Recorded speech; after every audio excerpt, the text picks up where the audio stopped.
Sa tibuok kasaysayan sa Davao del Norte ug sa tanang mga liderato nga miagi sa Davao del Norte ug Davao de Oro, karon lang napahigayon ang kini nga clamor sa katawhan sa pagsulod sa Davao Light ug sa imong panahon lang nimo nahimo or sa imong panahon lang nahitabo.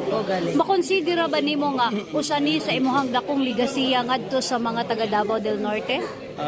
Yes, part with me o sa atong accomplishment o Davao del Norte. So, atuan ng legacy na nahatagan na to og solusyon na dugay ng mga problema sa katawan sama ani nga kuryente o doon na pa'y sunod ani katong problema na po sa tubig. So pangitaan na po nato ng paagi nga tubag na to kung mahimo na ning stable ang serbisyo sa kuryente. So ang tubig ato po sugdan nga para ang matag household o matag pamilya makabaton og mayong supply sa kuryente barato o makabaton pod og mayong supply sa tubig nga limpyo na di na magproblema ini panglaba o panginom. So isa na sa atong target sa atong legacy isip nga gobernador sa probinsya ang pagbintin kanunay sa peace and order situation sa atong probinsya.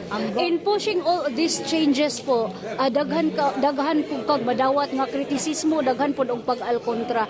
How are you taking all of this?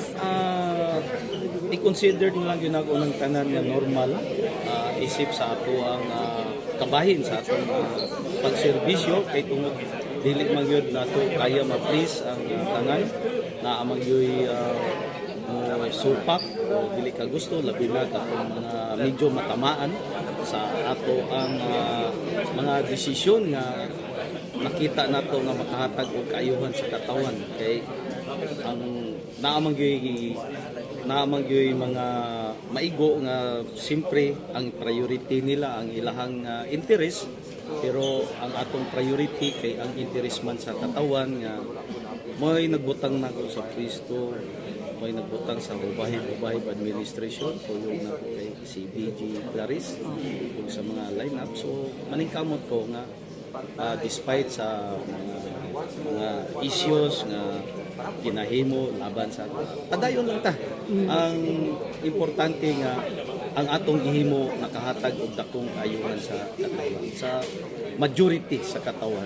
Lastly po, unsa po ang message nimo sa mga taga Davao del Norte? Apin na po ang Davao de Oro sa upcoming nga mga panghitabo no nga mag-adto po dito ang Davao Light. Unsa po ang message nimo sa katawhan ni ining bag-ong kabag-uhan nga naduso sa probinsya karon?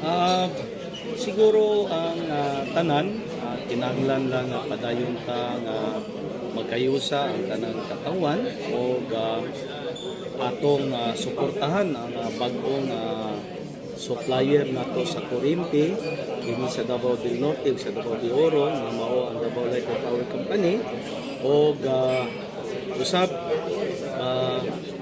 ang tanang katawan magkayusa na dili likaya nato nga adunay mga kasamo o kagubot during sa kaning transition o ang tanan padayon nga magkalmado magmainang puon na ang kaning atong nahimo karon mulungtad gyud ni siya nga ang tanan malipayon o magbenepisyo hangtod sa next generation. Thank you so much.